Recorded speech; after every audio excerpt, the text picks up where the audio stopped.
حبابہ والبیہ، ایک خاتون جو ضعیف العمر ہے، وہ کہتی ہے کہ میں کئی دن سے پریشان تھی کہ نبی مکرم کے بعد، سرکار دو جہاں کے بعد جو ماحول ہوا ہے، میں کیسے طے کروں کہ کون میرا امام ہے؟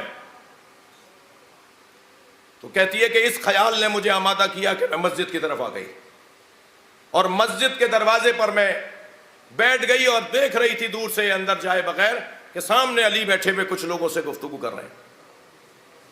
اچانک لوگوں سے تو گفتگو کرتے ہوئے انہوں نے میری جانب دیکھا اور کہا حبابہ تم جو سوال لے کر آئی ہو اس کا جواب میرے پاس ہے۔ شیخ صدوق نے لکھا ہے اس روایت کو، اے حبابہ جو سوال تم لے کر آئی ہو اس کا جواب میرے پاس ہے۔ کہا میں نے سلام کیا اور میں نے کہا مولا میرے سوال کا جواب آپ کے پاس ہے تو جواب ارشاد فرمائیں۔ تو حضرت نے فوراً فرمایا باہر سے روڈ رستے سے باہر سے کوئی پتھر اٹھا کے لاؤ۔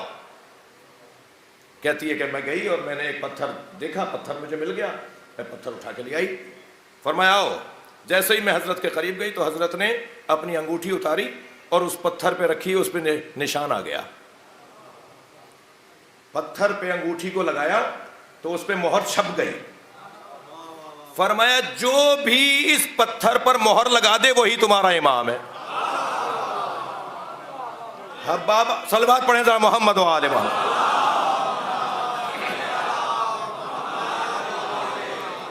حبابہ کہتی ہیں کہ یہ پتھر میں نے سنبھال کے رکھا یہاں تک کہ میں نے اسی جگہ حسن مجتبیٰ کو بیٹھے دیکھا۔ علی کی شہادت ہو چکی، علی جا چکے، حسن مجتبیٰ بیٹھے ہیں۔ کئی دن سے سوچ رہی تھی کہ آج جاؤں یا کل جاؤں، ہمت کی اور جب میں گئی تو میں نے دیکھا حسن مجتبیٰ بیٹھے ہیں۔ انہوں نے دور سے مجھے دیکھ کر کہا وہ ہمارے بابا والا پتھر لے کر آؤ۔ میں نے وہ پتھر ان کے قریب رکھا، انہوں نے اپنی انگوٹھی اتاری اور اس کے اوپر اپنی انگوٹھی کی مہر لگا دی۔ کہتی ہیں کہ وہ پتھر میں اٹھا کے لے گئی۔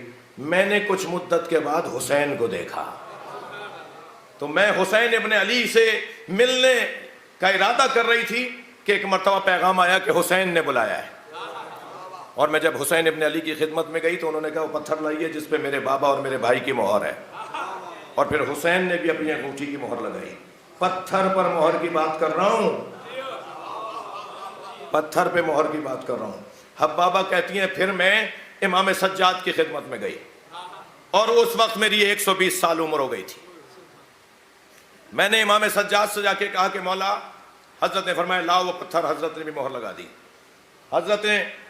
حضرت نے مہر لگائی اور میں نے ان سے کہا مولا میں اتنی عمر کی ہو گئی ہوں، میرے ہاتھ پیروں میں راشا آ گیا ہے، مجھ سے تو اب چلا پھرا نہیں جاتا۔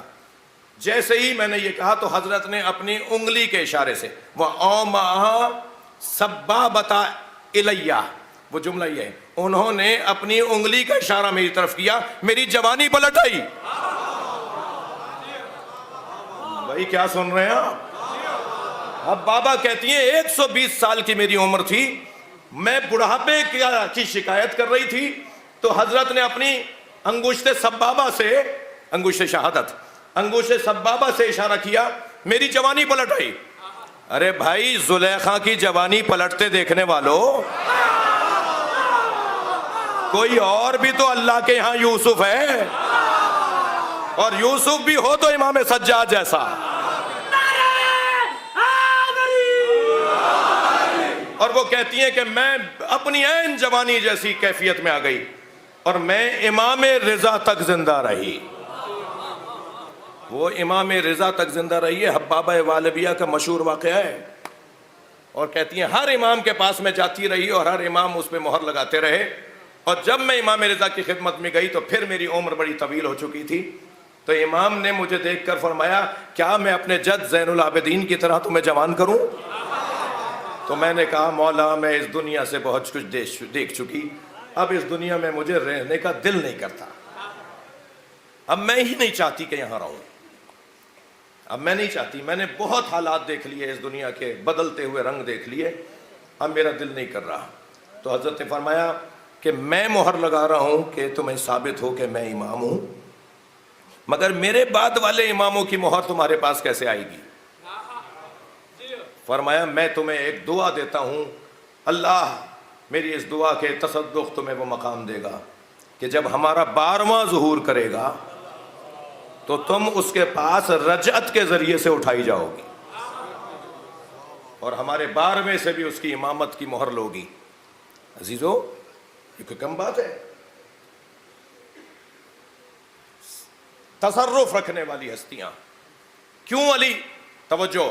تکبر کون کرتا ہے؟ تکبر وہ کرتا ہے جس جیسا کوئی نہ ہو. بھئی ایک جملے کے لیے میں نے آپ کو بہت دیر روک لیا, ایک روایت بھی سنا دی. تکبر کون کرتا ہے؟ تکبر وہ کرتا ہے جس جیسا کوئی نہ ہو. علی تکبر نہیں کریں گے اس لیے کہ علی جیسا فاطمہ کا وجود ہے. برابری کی وجود بنیاد پر اللہ نے ان کا وجود قرار دیا ہے. علی مولا تکبر نہیں کریں گے, علی فخر کریں گے. تکبر اور ہے, فخر اور ہے.